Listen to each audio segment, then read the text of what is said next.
Hello मित्रों, आज इस वीडियो के माध्यम से हम काव्य गुणों के विषय में चर्चा करेंगे।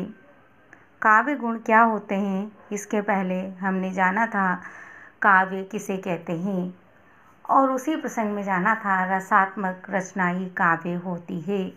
इस रस की अभिव्यक्ति के लिए जिन उपादानों की आवश्यकता पड़ती है उसमें एक महत्वपूर्ण उपादान गुण है।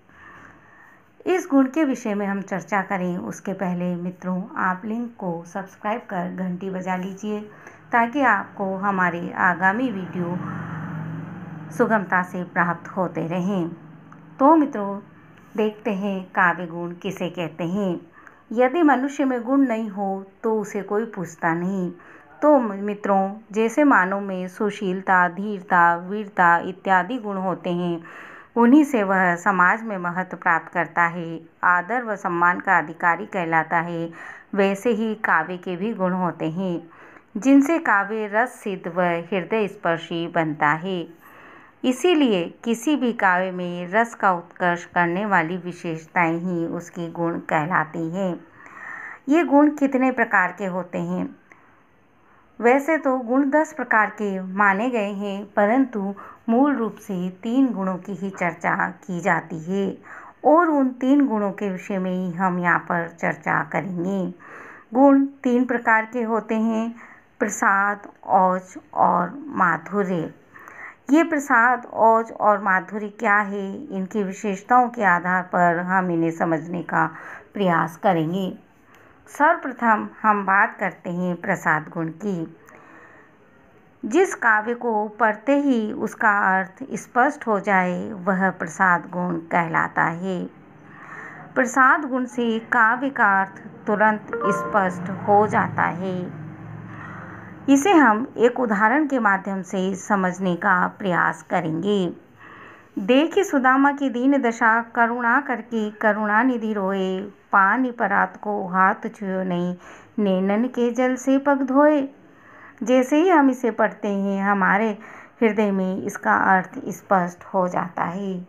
परंतु मित्रों, किसी भी भाषा का ज्ञान सर्वप्रथम आवश्यक है। इसलिए आपके मन में ये प्रश्न उठे कि हमें तो भाषा आती नहीं हिंदी, तो हम कैसे सीखेंगे? तो पहले आपको भाषा अवश्य सीखनी होगी। दूसरा गुण है जिसकी चर्चा हम कर रहे हैं वह है ओज गुण। ओज का अर्थ होता है तेजस्विता।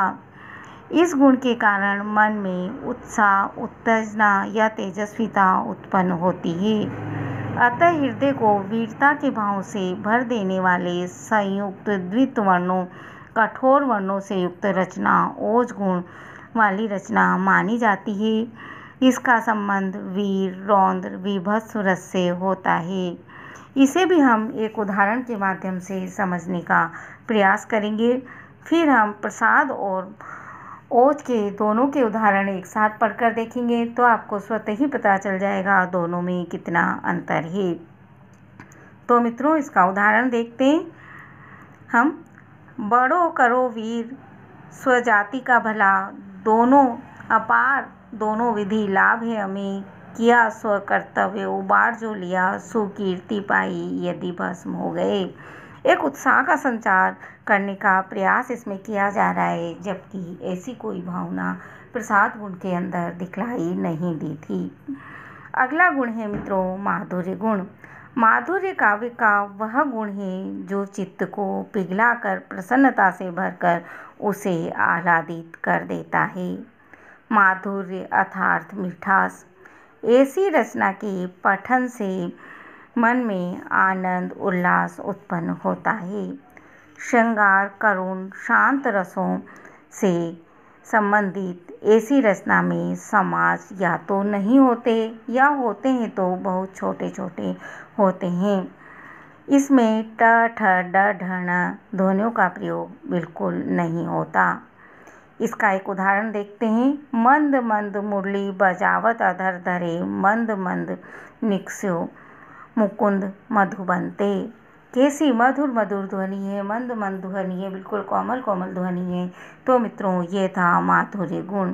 इस तरह हमने आज इस वीडियो के माध्यम से जाना काव्य के गुण 3 प्रकार के होते हैं जो रस के उत्कर्ष में सहायक होते हैं और ये 3 गुण हैं: माधुर्य, ओज और प्रसाद।